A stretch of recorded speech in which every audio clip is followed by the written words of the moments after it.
Welcome to Politically Georgia from the Atlanta Journal-Constitution. I'm Tia Mitchell. Georgia politics has always had its characters, but in 2020 and 2022, the U.S. Senate races introduced something new, a wave of online creators who decided that the way to get people to care about Georgia Senate campaigns wasn't a policy paper. It was thirst traps. Now, today we're going to talk to Qondi Ntini, who is the founder of Thirst for Democracy, a movement that put the phrases Senator My Boo and Senator Bay into the political vocabulary. We're going to talk to her about what political influencers actually do, whether it works, and what it means for Georgia races and how they get won and lost even in 2026. Qondi, thank you so much for joining me. This is a long time coming. A very long time coming. And before we get thank you. Before we get started, I want to allow you to say your name because the true pronunciation is something that I have not yet mastered, but I want our listeners to hear it. Okay, my name is Qondi Ntini. The name is South African.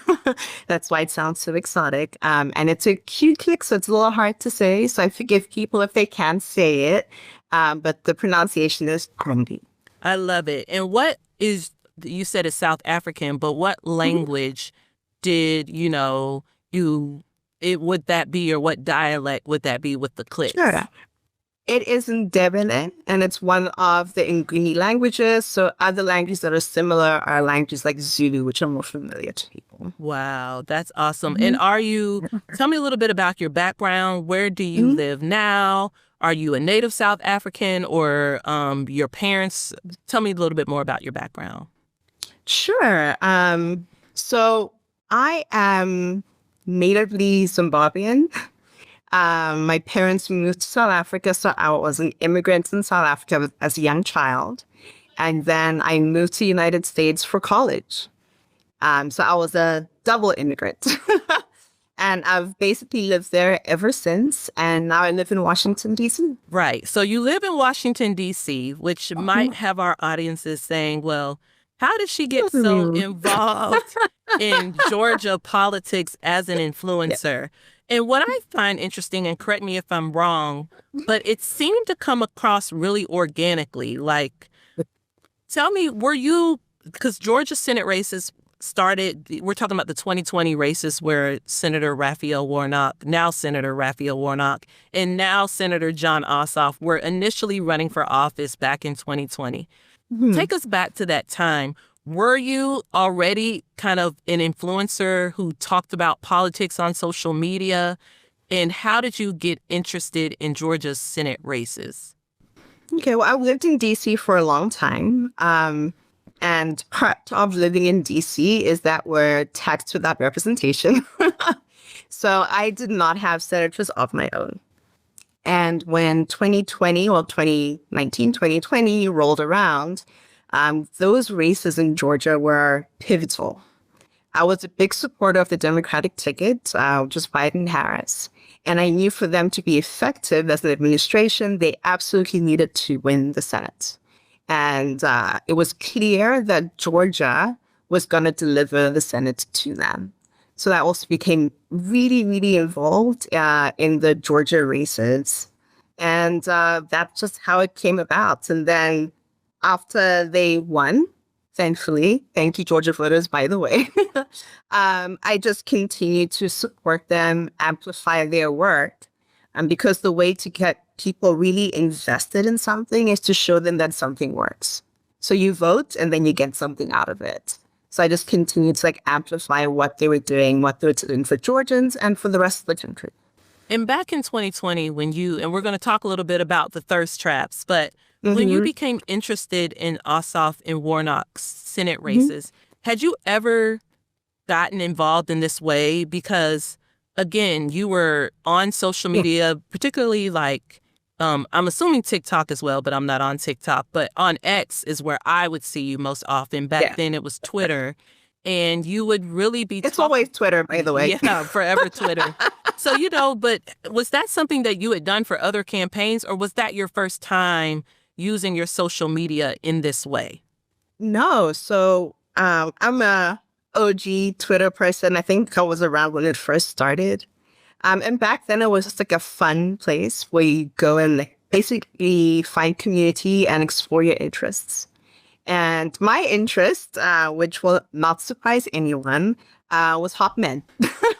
I would go online, chat with my friends about like TV shows, music, movies, and the hot men that were in the art, right? And then, I don't know, there was just a shift when Donald Trump won in 2016, right? And I think everyone started to get a little more political. I came up during like the Obama years, right? Where things were kind of like chugging along in the background, working, everyone was kind of happy. We could just live our lives and we didn't have to be like hyper political, as it were. So when Trump won, that kind of changed. And I had to then think, okay, am I just going to stay online and just talk about hot men all day when all this stuff is happening in the background?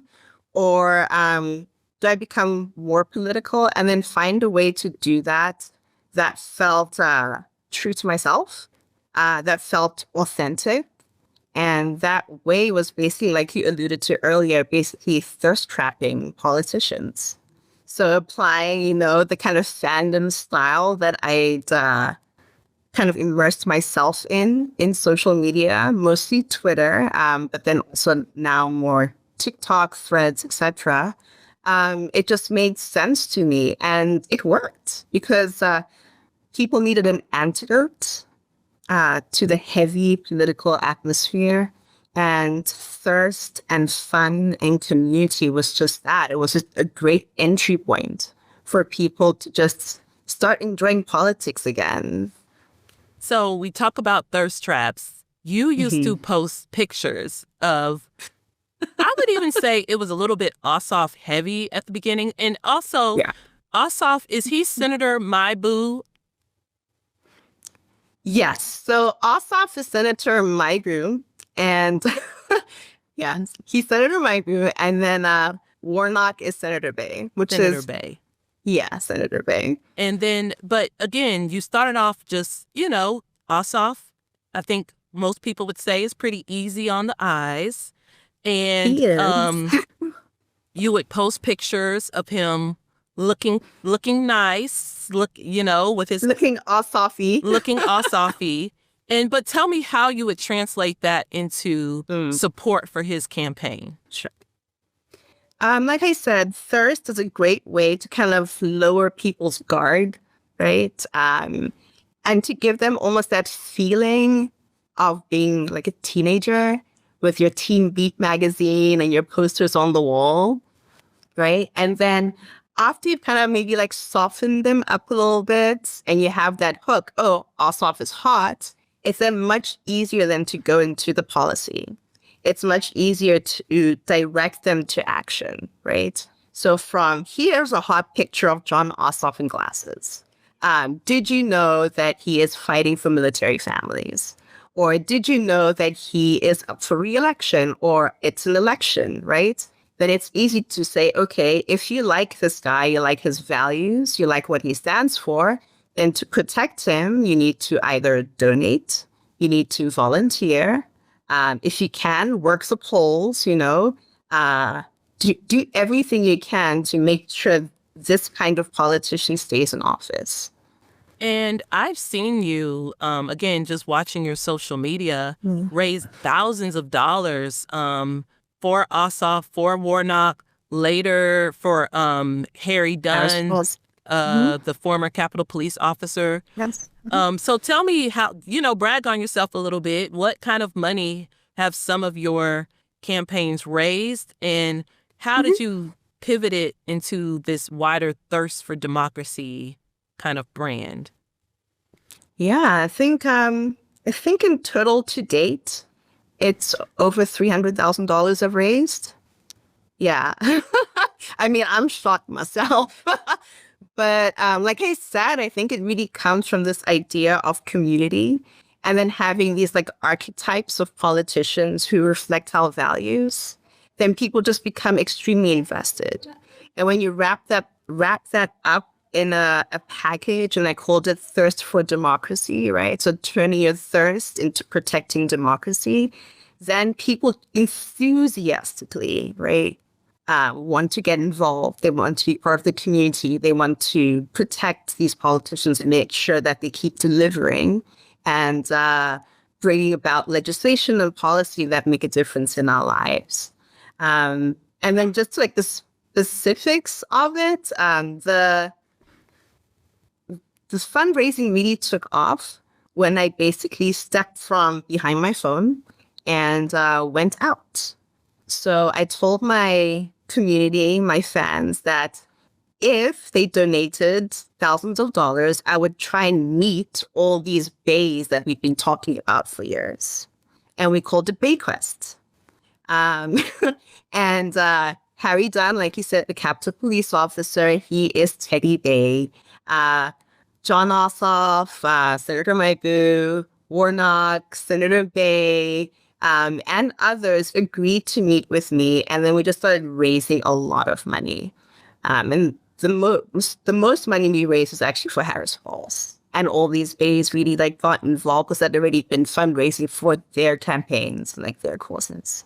So, so when you started out, this was just organic, you being on thirst trapping. You didn't have any direct relationship with the campaigns, particularly in 20. Did they ever reach out? Like when you decided to try to meet Ossoff and Warnock, how did that work?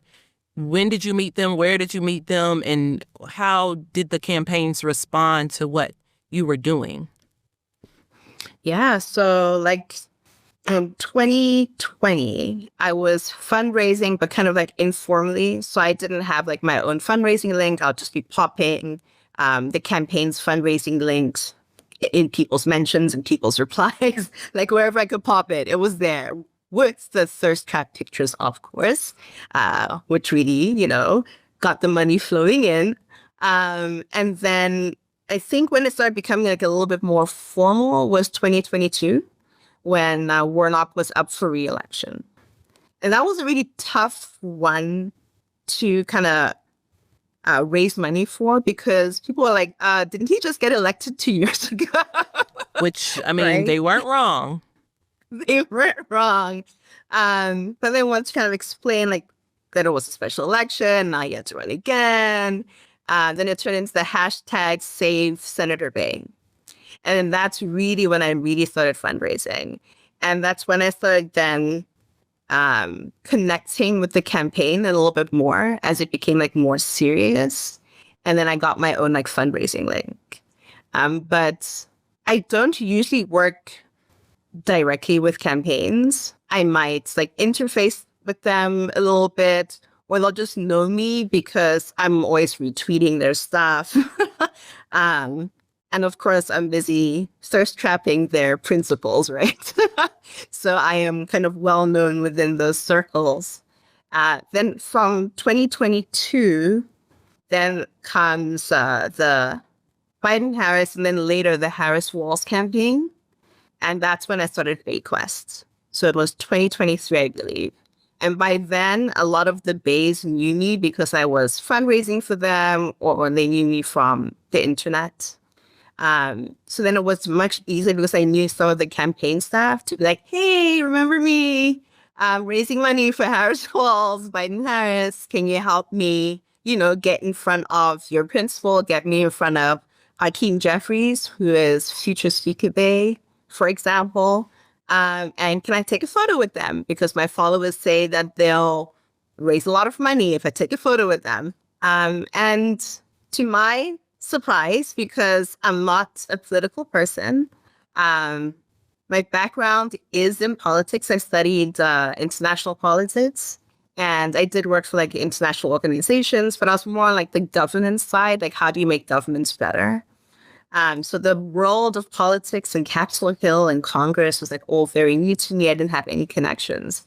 It was completely organic and like from meeting people online and kind of, promoting democratic causes. So we're going to get to a quick break, but before we do, I want to you to talk about your Twitter novella about God. Ossoff, aka Senator Mabu, that kind of reads a satire in like the tone that you choose, because I find that it's interesting that yes, it's about thirst and it's about how attractive they are, but you seem to take care to not take it too far where it's offensive. So tell me about the novella, but how you strike the right tone between being conversational, being fun, but not being creepy. Yeah. I think I did say that I studied international politics, but my first true love is being a writer and a storyteller. So when I decided to do the Twitter novella, just to explain to the audience, it's basically an online soap opera. And the protagonist is a fictionalized version of me, but it's not me. It's basically a stick figure, literally a stick figure drawn into like videos and photos. And it's essentially a rom-com, like a political rom-com set in DC, also set in South Africa and other exotic locations. And I think because I treat it like a rom-com, because it has this absurdist kind of angle, because it's a stick figure, I think that keeps it from veering into something that's creepy, because it's clearly fictionalized, it's soapy, it's sudsy, it's fun. And I think I also take real care of like the characters that I involve in it. So as you said, Senator Maibu is also like one of the protagonists in it, but also has like a whole host of Hollywood characters. So all like my crushes over time, right? So like Jason Momoa, Idris Elba, etc. So it's just like a fun, almost like ridiculous saying, but it also, I think it has a lot of heart. It also fosters a sense of community, because I would drop it basically every week. So everyone would be like waiting, oh, when's the next installment? When's the next installment? And as I dropped them, because it was on Twitter, we'd also then be chatting, like as I was like adding more content. So people become invested in the characters. And I also think it was also a great way to get to like know politicians like in a different light. Get to know them as like human beings. That's fun kind of people who are like relatable. So yeah, I think that's how I prevented it from being like weird and creepy. Because I really cared about it. Like I put my heart and soul into it, and I hope that it came out when we did it. So, and it's funny, very funny. always a lot of levity on your social media among the thirst. So let's take a quick break. When we come back, Qondi has had White House invitations. She got credentials to the Democratic National Convention in 2024. And we want to talk a little bit more about what campaigns want from influencers now. This is Politically Georgia from the Atlanta Journal-Constitution.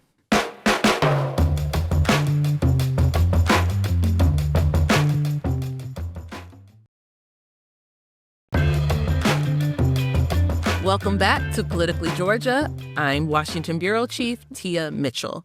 Now, if you have a question you'd like to ask us here on the Politically Georgia podcast, you can call our hotline anytime, leave us a question, and we'll play it back, answer it right here on Politically Georgia during our Monday mailbag segment. That number is 770-810-5297. That's 770-810-5297.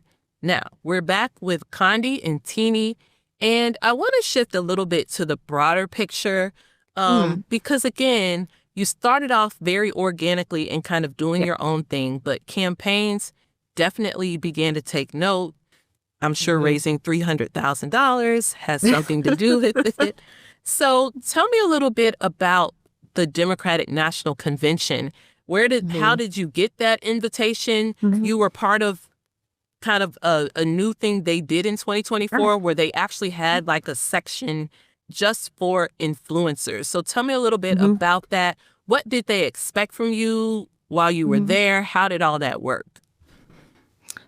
So I had seen they basically, I guess, advertised that they were doing this exciting new thing, and creators, influencers could basically just apply. So I said, why not? And I applied, and again, to my surprise, I don't know why I keep getting surprised by things I shouldn't, but again, to my surprise, I got accepted into the program. So it wasn't that they were like handpicking or like choosing and saying this person, this person. It was like an open application process. I'm sure maybe for some of the much larger influencers, they were asked, can you please like participate in this? But for myself, homeschooling mom from DC, I just applied online and I got it. And I was extremely excited to support Kamala Harris. And what was that experience like? What did you do there? Was there like a Oh, quota of how much content they wanted you to post while you were there? absolutely not. They just gave us free reign, right? You just make your way to Chicago. Yeah, they have designated hotels, but you basically have to pay your own way, your hotels, your and your flights. And then for, was it almost like a week? You're there and you are open to cover what you want, how you want. There were no restrictions. They didn't say this is the kind of content you have to post.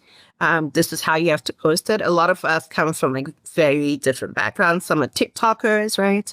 Some are mostly on Instagram. I'm mostly, like I said, I'm a storyteller, so I like to write. So I prefer mediums like Twitter and Threads. And it was just a lot of fun. It really was. The atmosphere was electric, right? There were all the rumors that Beyonce and Taylor Swift were going to show. I remember we were on the lookout almost every night. We were all like on the lookout every time a Beyonce backing track played, like in the auditorium. We're like, is she here? Is she here? Is she here? Um, yeah, it was just an incredible experience. The DNC did not dictate to us what we need to post. No one was. And they gave us exclusive access, I guess, and free reign to just like roam around the place. If we see a politician, we stop them and say, do you want to do an interview? They also had something called the blue carpet, where they did have like politicians coming through past the influencers. And you kind of then ask the DNC, okay, these are the kinds of people I would like to interview. But it was kind of more of a lottery system. So they'll tell you on this day you have a slot and you can go and like interview people. You didn't know beforehand exactly who you're going to interview. But it was basically just up to your own initiative, right? Like how many people you got to interact with, what you covered.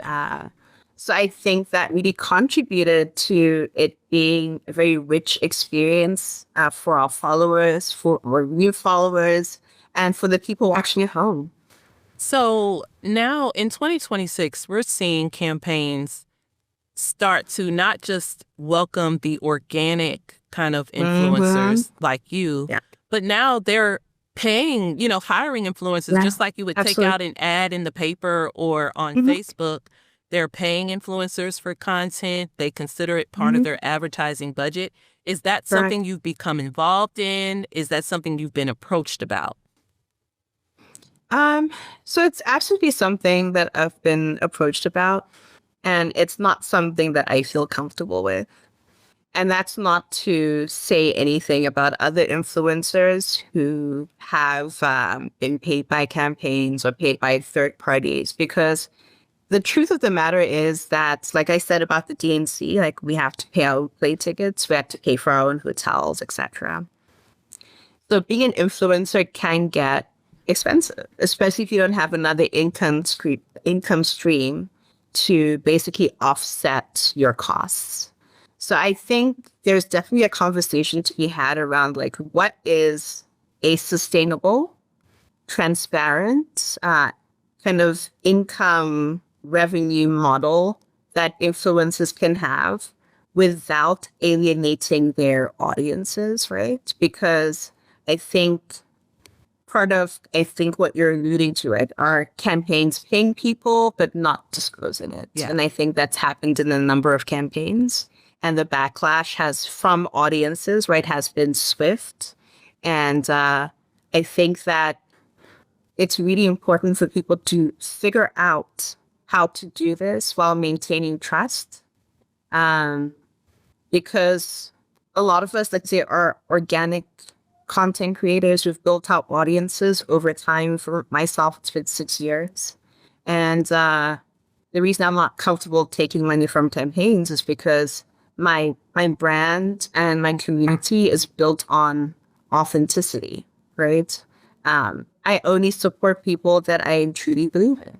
That's why I've been Senator Mai Booin for 6 years, and people know that's real. Like everything that I type, every picture that I put up, I'm doing it because I believe in his platform. I think that he's a kind, decent person, and that's something that's sorely lacking in politics these days. So That just triggered a question for me. Mm-hmm. Your platforms you use to promote who you like. Yes. But I don't know if I've ever really seen you, other than maybe, I'm sure you're critical of Donald Trump, as many progressives are. But I've never seen you use your platform to say, don't vote for this person. Yeah. Is that a deliberate choice to just, focus on positive, focus on who you support and not focus as much on who you don't support? Or is that just, was that a deliberate thing you thought about? I think it's both. I think just by my nature, I try and find the positive and the good. And I love joy. I love love, which is why I kind of promote politicians from like that angle, kind of like the rom-commy, kind of joyful. And I use a lot of humor in my posts. Like I said, the reason I kind of got into political kind of spaces was because it was so dark. It was just so dark and just so heavy. And I felt that I could use my voice to bring something different. And I think that's why what I've been doing has been sustainable. It gives people almost like a little island online to escape, a little bubble. Like, come and hang out in the first verse. We're talking about Senator Mabu. We're talking about all the great things that the Harris-Walz administration is doing. We're talking about what they're doing over in the Senate and the House, right? We're talking about sinners. We're talking about K-pop demon hunters. We're talking about music, right? Just like almost like an alternative world where people can tune out that noise and know that there's still good in the world. Know that there's still joy, that there's still art, there's still music. It's not all that man in the White House. Like, there's more to life. And if we keep amplifying all of that and keep promoting it and keep pushing it, there'll be more of it. And we can make a difference in that way. So we kind of hit on it earlier, and you hit on it a little bit, focusing on the positive, focusing on the joy, having the thirst, having the humor, but also keeping it as, not too down in the gutter. But have you had people say, this is still, these are serious senators. Warnock is a pastor, and you're talking about how cute he is, and politics is serious, and you're making light of it. Like, how do you respond to people who say that you're A, not respecting the offices that these people hold, or B, not taking seriously the moment that our politics is in? Well, I would point them to my content because obviously they're not familiar with it.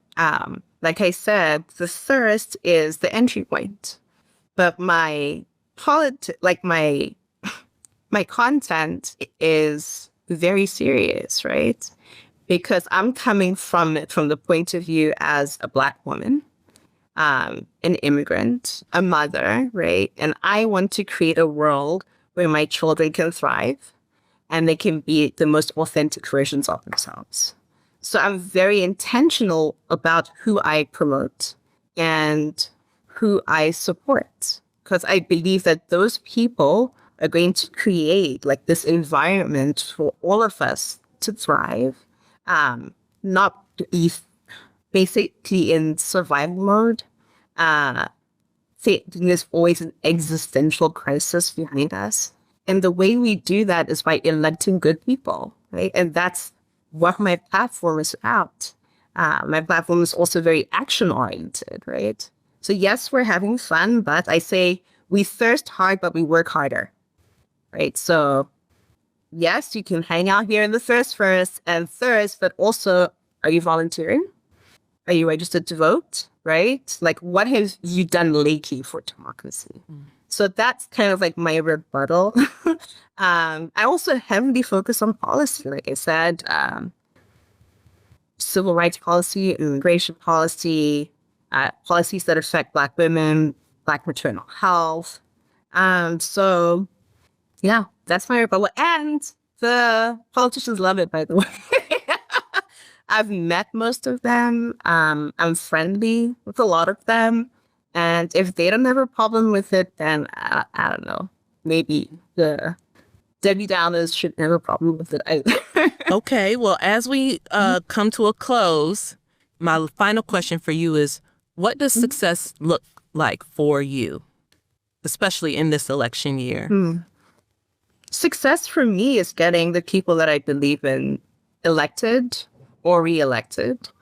No, absolutely. I mean, for me, that's success. Because like I said, I need to live in a world where I feel safe and where my family feels safe. And right now we're in a space where I don't feel safe, right? I'm Black. I'm an immigrant. Like, I just don't feel safe anymore. And the space where I felt safe was when Democrats were in power. It's that simple. For me, that's a huge win. That's like a bigger win than like having somebody pay me to say something, right?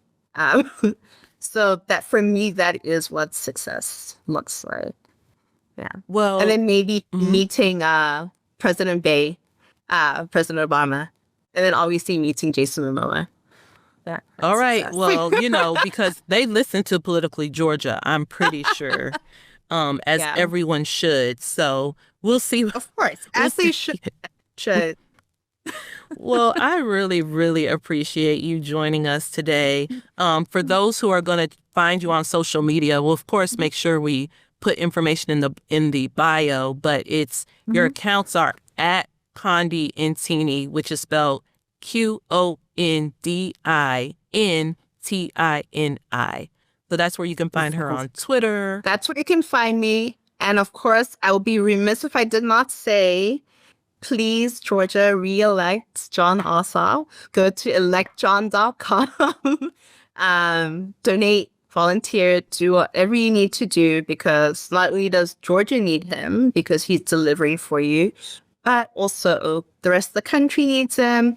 And all my followers need the thirst trap content that he will be contributing for the next 6 years. And then also, please vote for Harry Dunn in MD5. So forever using her platform to promote both thirst and her preferred candidates. Thank you. I am always on the job. Always on the clock. We appreciate it. Well, that's going to do it for today's Politically Georgia. If you enjoyed what you heard, please follow, rate, and review us on your favorite podcast platform, and share Politically Georgia with a friend. It helps others find the show and join the conversation.